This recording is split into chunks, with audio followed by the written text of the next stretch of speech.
Você sabe os sintomas que podem te ajudar a identificar insuficiência renal? Doutora Cíntia Simões, no Bom Dia Saúde de hoje. E agora nós vamos falar sobre um dos temas hoje, que às vezes você pode ter um sinal que o seu rim não está funcionando muito bem e você nem imagina. Mas eu trouxe ela, especialista nesse assunto, doutora Cíntia Simões. Tudo bem? Tudo bem, Flávia? Obrigada por estar mais uma vez aqui com vocês. E sim, vamos falar sobre 5 sinais de que seus rins não estão bem e muitos deles você nem imagina. E doutora Cíntia, para nós iniciarmos até esse bate-papo, geralmente o primeiro sintoma, que eu acredito assim, que possa ser o inchaço, né?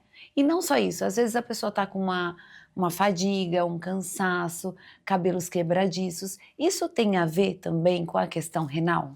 Tem super a ver, tá?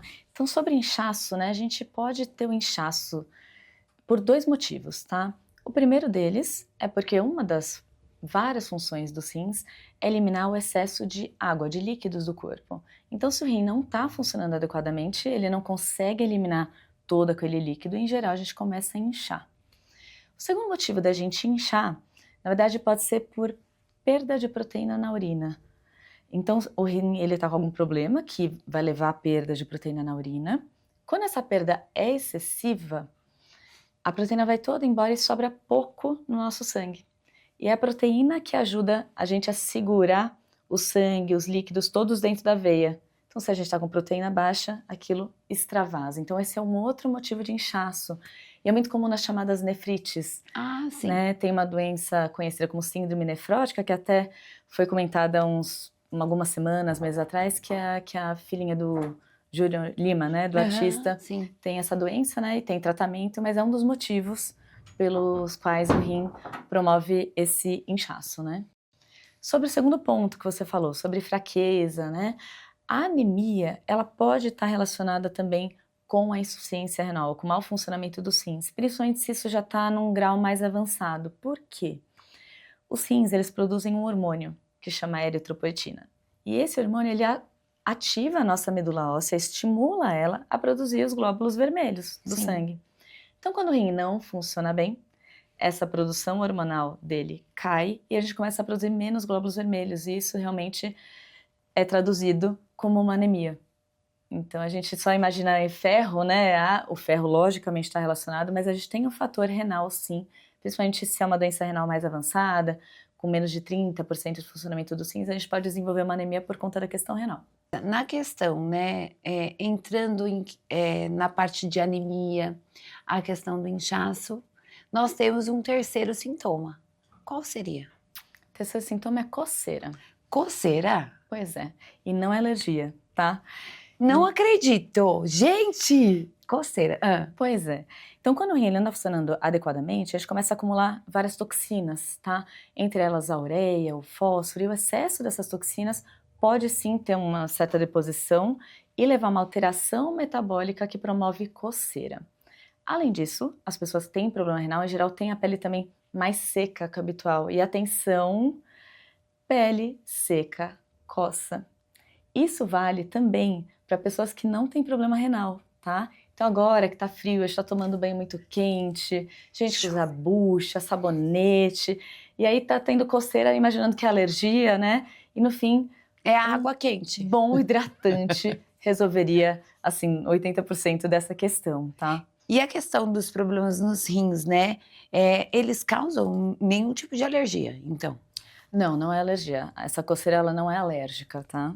Tá vendo? Eu passei recentemente por isso. Tomava o banho, parecia aquele que arrancava a pele. Aí comecei a sentir coceira, mas por quê? Ressecamento da pele. Aí você usa um bom hidratante e passa. Isso é verdade. Ó. Exatamente. E agora me fala uma coisa. A doença renal crônica, ela costuma ser silenciosa, né, doutora? Como que a gente pode prevenir ou até mesmo fazer esse diagnóstico? Exatamente, né? A gente falou aqui sobre alguns sintomas. Sim. E qual que é a questão? A gente pode não apresentar nenhum deles. E mesmo assim, estar com os rins doentes, tá? Mesmo urinando normal, sem estar inchado, sem nada disso. Então, é muito importante, nos exames de rotina, a gente incluir 3. O primeiro deles, exame de urina. tá? Ok. Então, é muito importante a gente analisar a urina, principalmente para ver presença de sangue ou proteína na urina, tá? Que principalmente as mulheres lembram até do exame de urina pensando em infecção urinária, né? Aham. Isso é um dos motivos, mas tem a outra triagem que é para doença renal mesmo, que a gente não se atenta. E esse exame pode trazer para a gente alguns indícios. O segundo exame é um exame de sangue, creatinina. Ele deve entrar ali no conjunto dos exames que a gente faz de rotina.